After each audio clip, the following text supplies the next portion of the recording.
Okay, I'm here with Matthew Eltringham from the User-Generated Content Hub at the BBC. Matthew, you started the User-Generated Content Hub here at the BBC. How did you start it and how would you describe it in 10 seconds? We started the UGC Hub back in the spring of 2005 against the background of some scepticism across many levels of the BBC.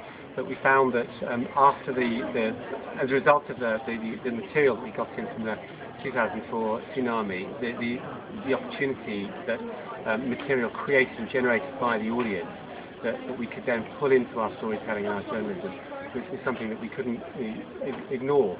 We found over the years how important that material is in telling our journalism, and the UGC Hub is now a core part of the BBC's news operation. I think we use user-generated content in a particular way, in a very focused editorial news way. But user-generated content is a term that covers a whole array of interactivity and engagement by the audience, be it commenting on a particular story, on a message board, or even adding updates to Facebook and to their Facebook profiles, Facebook pages, or even to Twitter. It's a whole range. It covers a whole range of ideas and thoughts. Thank you. Could you define for me the line of verification? Well, I think what social media is doing to the way that we go about our journalism is not changing the core principles behind our journalism, but actually changing the way that we apply those principles. So previously, where conventional journalism thinking would have us not reporting a story until we'd had two independent sources verifying that event or that incident had occurred. Until we'd had those two sources, it effectively hadn't occurred. We wouldn't report it, and it hadn't happened. Now, what's happening with the growth of social networking, particularly on Twitter, we see this great mass of conversation of facts, factoids, rumours, gossip, a flow of information. Some of which may be very important and true, others of which are not. Now, what is increasingly happening is that journalists and news organisations are opening up their verification process. Whereas before they'd stop at the line, they'd say, here is the line, we don't have two independent sources of confirming that incident happened, therefore we're stopping there, we're not going beyond that line. Now I think we're crossing over into the social media arena and having a conversation about these facts. Are they true or are they not true? That's interesting. Let me go away and check that out, find out whether that really is true, and then feeding that back into the social media conversation. And I think the importance of news organisations adding authority and authenticity to the conversation in these areas is increasingly important, an increasingly interesting way of changing the way we go about our business. Yeah, thank you. So, because the public wants to know news nearly as it's happening, how does the BBC try to keep up with this? In the recent example of Jeremy Bowen and the Gaddafi interview. Well, I mean, it's certainly the case that you're more likely to find out a story first on Twitter than you are if you wait for the break on agency-wide. That's absolutely the case. Speed is very important, but alongside speed, accuracy and accountability is just as, if not more, important. We at the BBC have always wanted to be right first and first second. So I think the great mass of conversation and communication that social media and Twitter brings requires organisations and media organisations like the BBC to get in there fast, sure, but to get in there with authority and accountability and be a trusted voice, be able to say, this is true, this isn't true. We know that's a fact, we don't know that, we're not sure about that. And I think that's the role that news organisations like the BBC need to play in social media.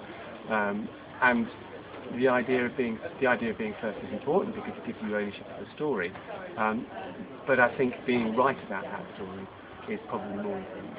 So before social media, before it was used and before the extensive use of user-generated content, do you feel like big news organisations are sort of lacking in certain areas that now you can take I think what social media gives us now is a direct line of conversation and communication with people who are caught up in the events that we're reporting. It gives us eyewitness accounts. It gives us case studies, and it gives us incredible content which allows us to tell a story in a much richer, more profound way than we ever were before. You take a look at the Haiti earthquake example, where it took 36 hours to get conventional news gathering teams into Haiti. However, within 40 minutes, an hour, we were getting live reports out of Haiti through Twitter and through Sky. That allowed us to tell that story in a much more powerful way than we ever would have done before. Before the advent of the social web, that story would have been told by phonos, from people in Miami. It would have been told by experts in studios.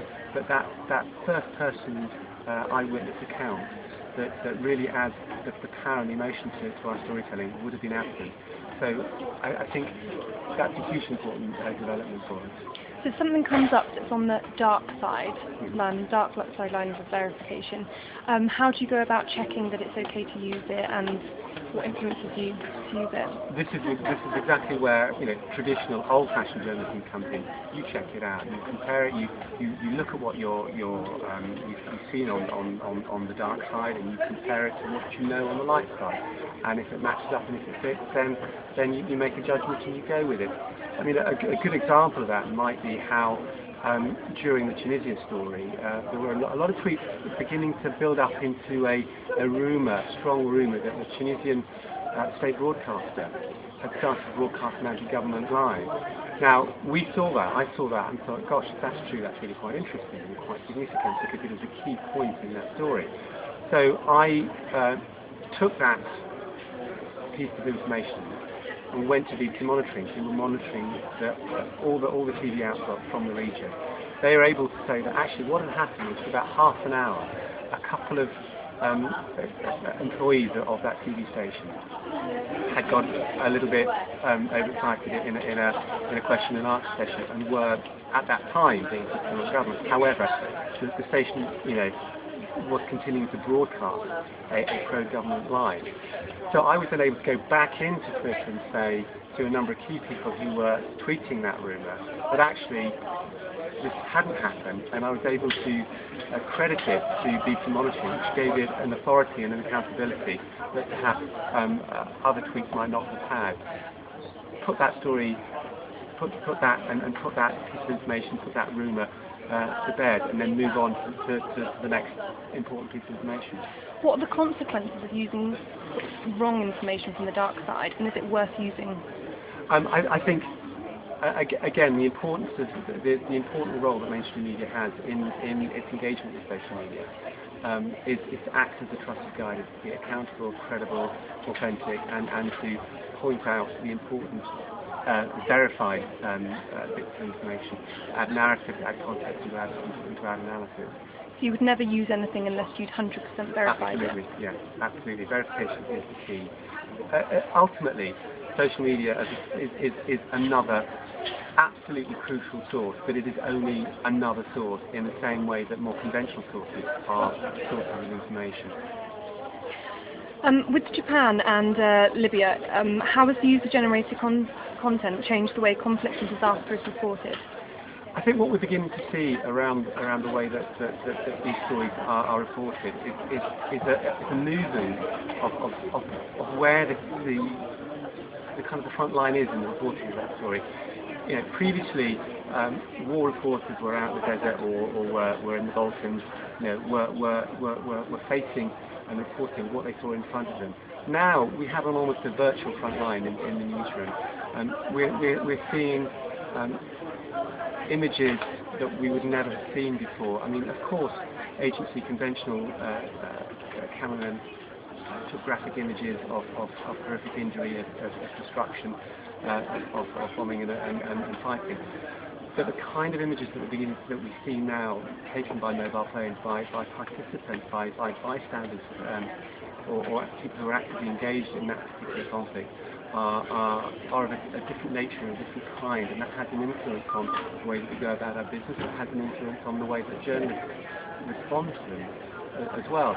We're seeing now a direct line of communication, either through landlines or more often through the web, through Skype or through email, of conversations with people who are caught up in incidents, doctors in hospitals that are being attacked or besieged as it happens.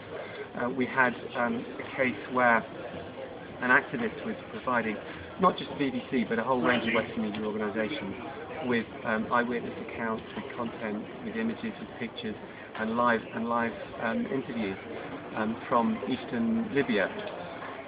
We at the BBC were in regular contact with him until one Skype phone call was answered by his wife to say he'd been killed. Now that kind of communication is something we've never really seen before back in the newsroom. That direct link between what's happening on the front line and the newsroom, something we've never seen before. And I think it raises a lot of important editorial questions, as well as issues about duty of care towards journalists. And finally, do you think people are risking their lives for user-generated content, and why? We would never ever encourage anybody to put themselves at risk in order to take any picture, record any image, or even see anything that might be able to report about further. That is, that's just kind of the second rule of the way we go about business. Do not put yourself at any risk or break the law. Now, inevitably, in conflict situations, you have active participants who are in a dangerous situation because that's where they are. They have a reason for themselves for being there, and they bear witness and stand testimony to the events there. So they find themselves in dangerous situations, and they record those. And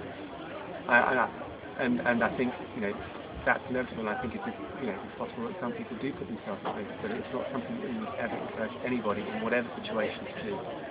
Thank you very much, Matthew. Thanks for the interview.